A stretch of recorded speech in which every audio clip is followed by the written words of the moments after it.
Olá, estou aqui do lado de cá, né, apresentando virtualmente e agradeço a oportunidade de quem está ouvindo.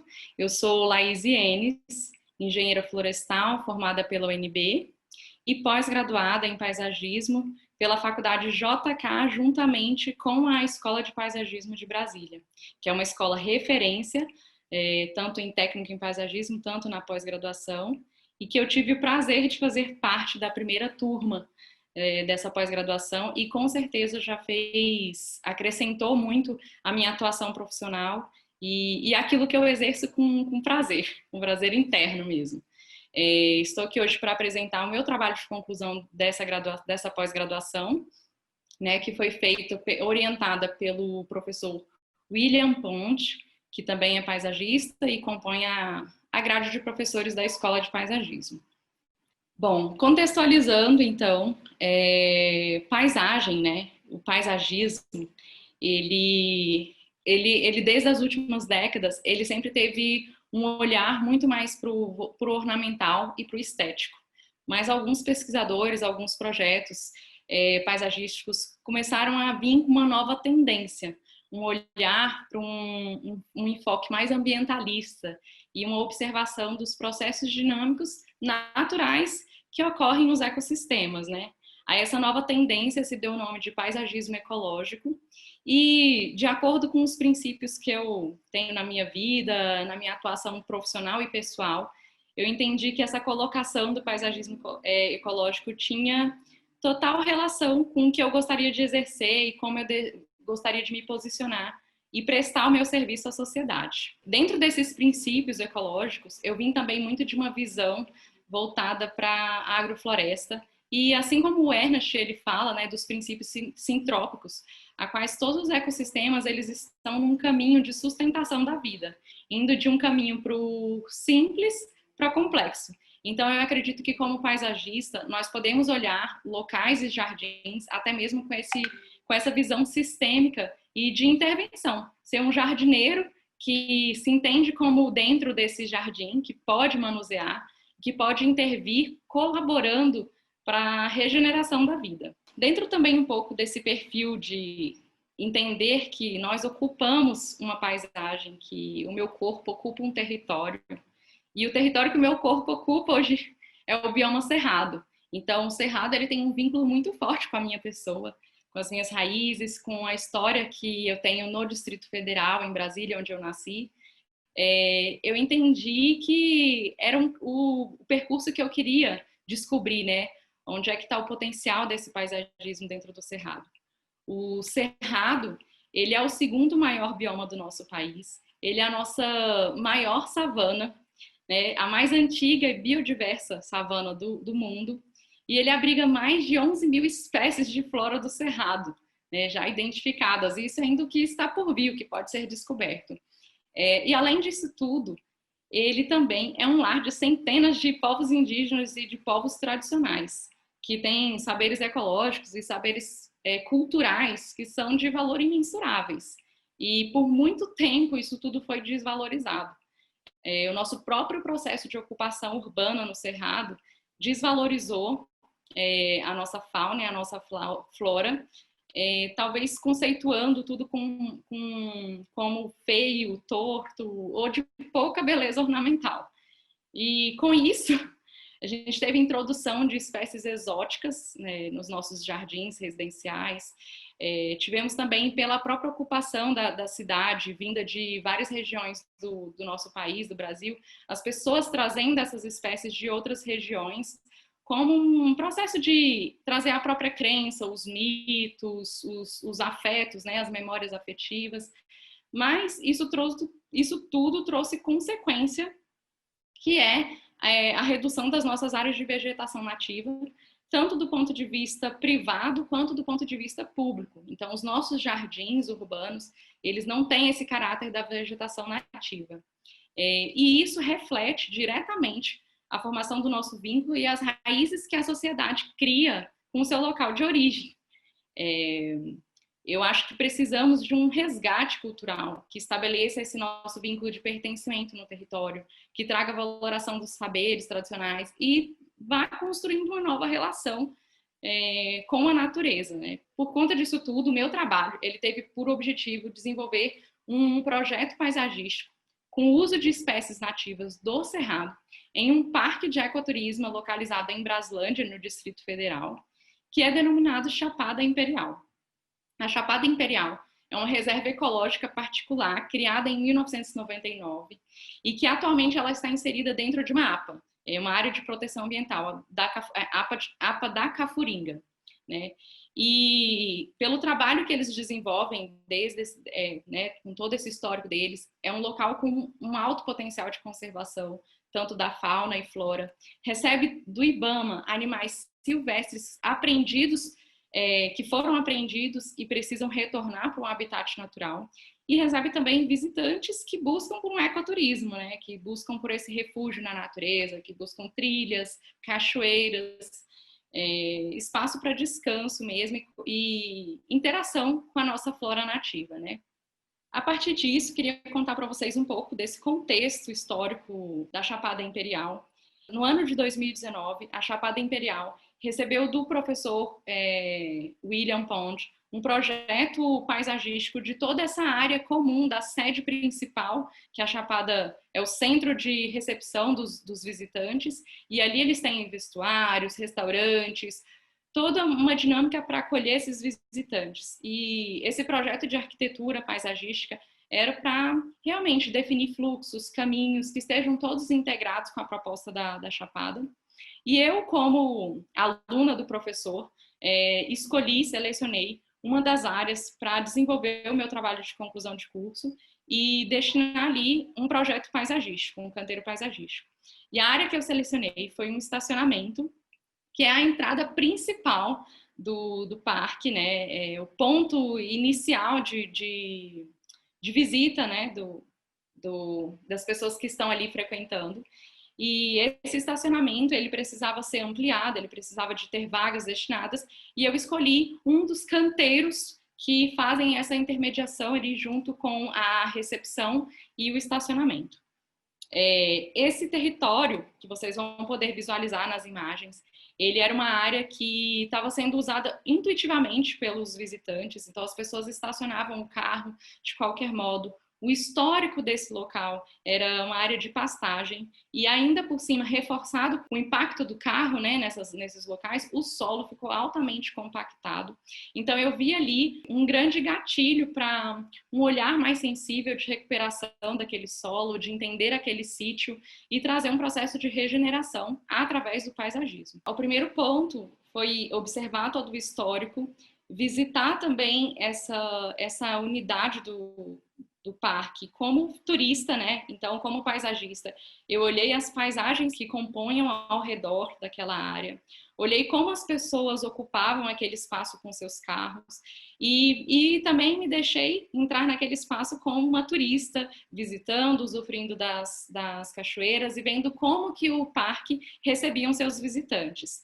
E eu acredito que o estacionamento ele tem um grande potencial de evidenciar a identidade que o parque tem, né? A principal missão, valores e que o parque traz para essa comunidade é de valorização do cerrado, tanto da flora e tanto da fauna.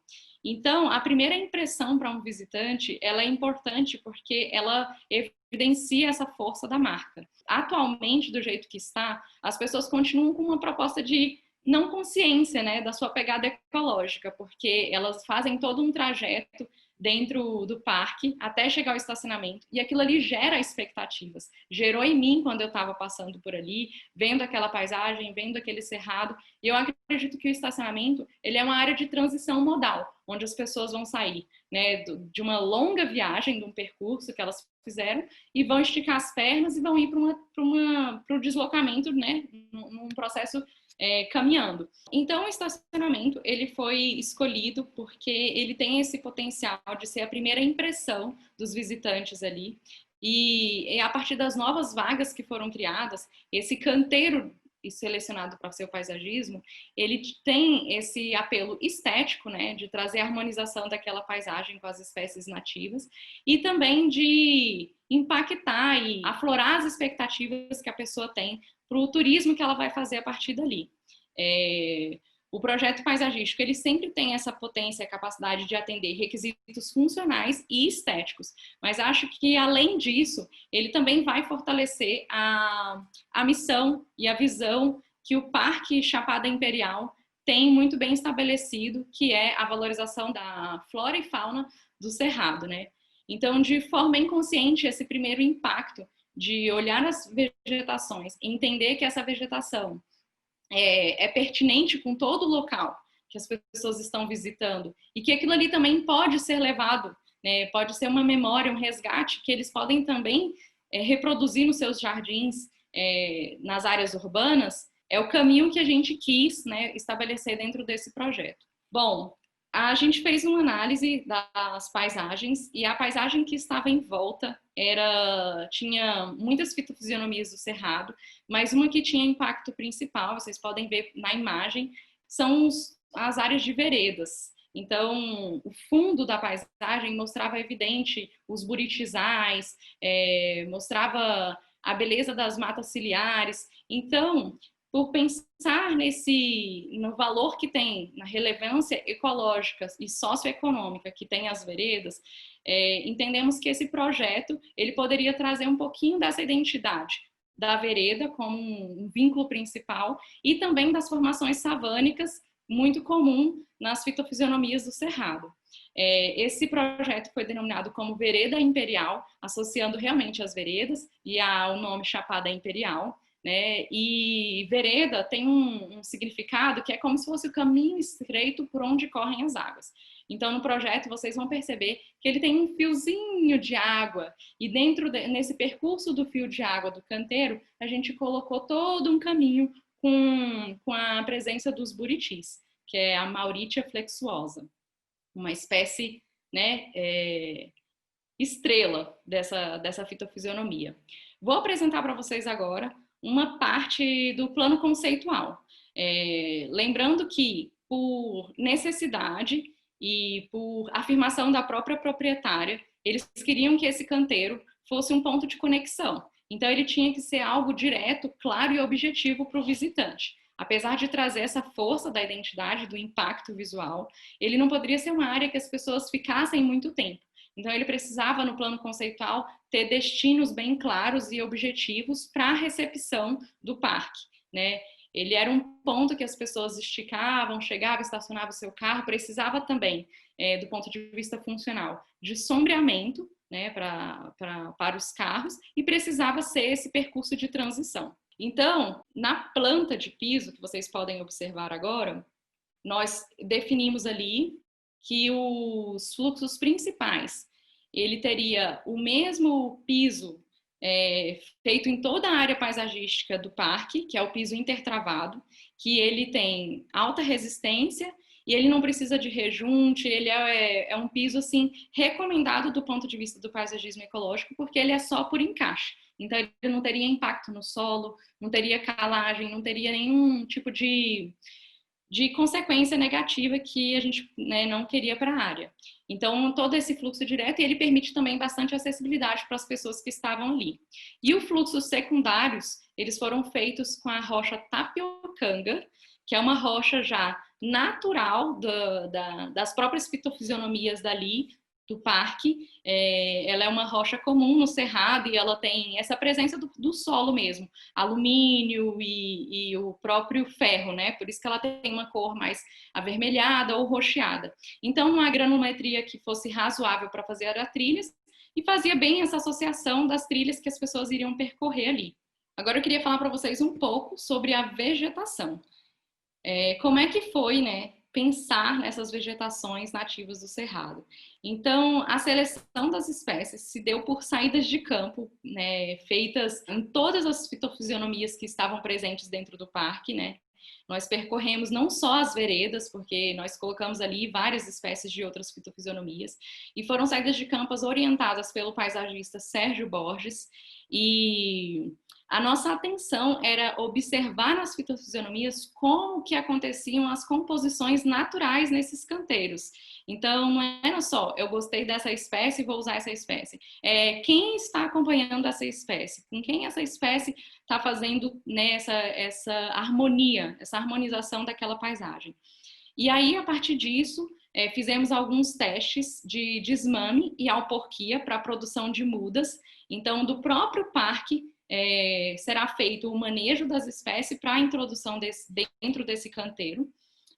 Outras também vão ser feitas por coleta de sementes, que é um caminho que tem se adotado muito nos projetos paisagísticos Cerrado, é o uso do plantio direto, porque ainda não temos viabilidade de mudas, né, de compra de mudas para utilização na vegetação. Então, foram feitos por esses 3 modelos, né, desmame, a alporquia para a produção de mudas e a coleta de sementes. Então, na planta de vegetação de herbáceas, subarbustos e arbustos, vocês podem observar a seleção de espécies que foi feita. A proposta é um jardim mais naturalista, com manchas e maciços, compondo com uma presença forte essas espécies, porque as pessoas vão olhar aquilo ali e vão identificar uma presença e falar, nossa, eu quero o meu jardim, isso aqui está compondo, isso aqui faz parte, tem uma relação com o ecossistema que eles estão entrando. Vocês podem ver aí como é que foram feitas as composições ao redor do curso d'água, e também nas margens onde pegava mais sol foram utilizadas espécies mais gramíneas de campo, né, e toda essa harmonização de acordo com as visitas de campo. Na segunda planta de vegetação, eu deixei o predomínio das espécies arbóreas, porque como o aspecto funcional desse canteiro, ele tinha que contemplar o sombreamento, né, para atender a destinação de vagas para os veículos, então eu coloquei aqui uma planta só com as arbóreas. E as arbóreas que compõem a sombra para os veículos foi o ingá laurina, que já é até utilizado muito aqui dentro das cidades também, e ele tem crescimento rápido e boa sombra. E no decorrer do fluxo d'água tem a Mauritia flexuosa, que são as palmeiras que vão criar uma imponência, porque elas são bem mais altas do que as outras árvores, né? Em algumas outras transições também usei uma outra árvore muito linda, com uma estrutura diferenciada, meio piramidal, conífera, que é a pindaíba, que é super... né? Ela tem um aspecto um pouco de cone, que ela vai fazer um fechamento ali, ela vai fazer um portal de entrada para as pessoas ali, uma espécie linda para ser utilizada que geralmente não tem sido utilizada, né?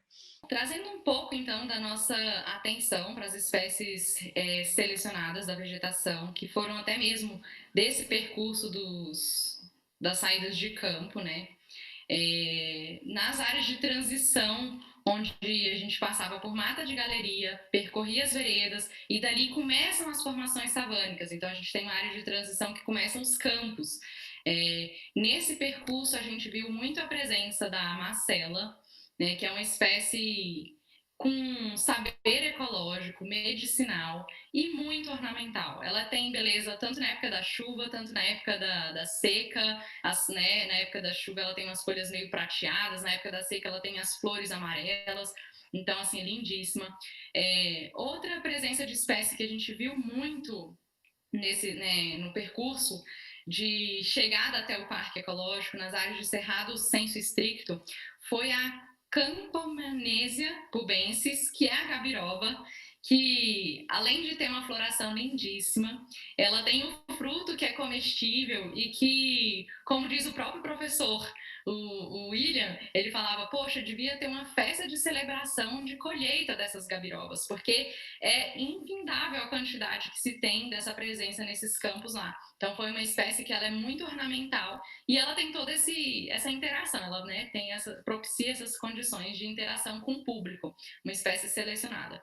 Outra espécie que selecionamos também, vindo desses campos de transição, foi a Clitoria guianensis, uma florzinha lilás, roxa, super delicada, que apesar de ser pequena, ela tem uma raiz muito profunda, então assim, uma marca muito forte forte dentro do Cerrado. E algumas composições que a gente percebeu foi da Lavoisiera grandiflora, junto com a Lavoisiera imbricata, e com alguns capins. Nessas áreas de transição, eles ornavam, eu vou mostrar aqui uma foto que tem os buritis nos fundos, os capins e essas lavoisieras aí.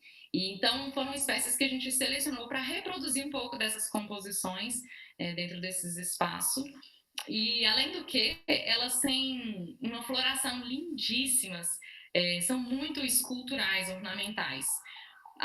Houve também a presença de uma samambaia, que é uma samambaia de sol. E olha que legal, samambaias são muito comuns em áreas sombreadas. E essa é uma samambaia do Cerrado, a Gleichenia, que ela tem uma forte presença nas áreas de sol. Então ela traz uma beleza muito linda ornamental. A folha dela é mais rígida, grossa, meio coriácea, igual as plantas do Cerrado mesmo. E então a gente, né, colocou ali o predomínio dela nesses canteiros também. E uma espécie linda que percorremos muitas trilhas para poder visualizar essa espécie que a gente estava à procura dela, pela beleza que ela tem, é a Augusta longifolia. É uma espécie muito visitada por beija-flores, pelas avifauna, porque ela tem uma flor com um biquinho longo, né, e vermelha, e ela é muito comum nas áreas de cachoeiras. Então, né, os turistas vão ali, estão ali, né, tomando aquele banho de hidromassagem ali. Então, na onde tem os cursos d'água, onde a gente vai colocar pedras, essa presença da Augusta que a gente queria. Bom, pessoal, e escolhemos também algumas gramíneas, poáceas, né, herbáceas para serem utilizadas ali também, como o capim roxo, que já é um queridinho também, e muitas outras que vocês podem visualizar aí, mas queria falar especificamente dessas que trouxeram um gostinho especial nas minhas saídas de campo. Então, aqui foi um pouquinho de tudo para vocês.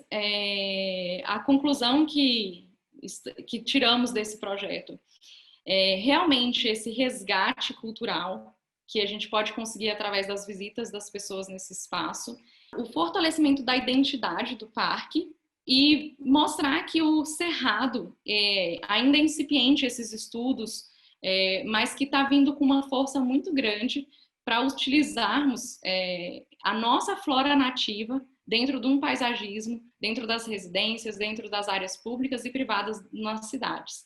Então, fica aí a minha entrega, né, de coração. Eu acredito que todo jardim ele começa com uma história de amor. E essa é uma frase do Rubem Alves, que ele fala que quem não tem jardim por dentro não planta jardim por fora e nem passeia por eles.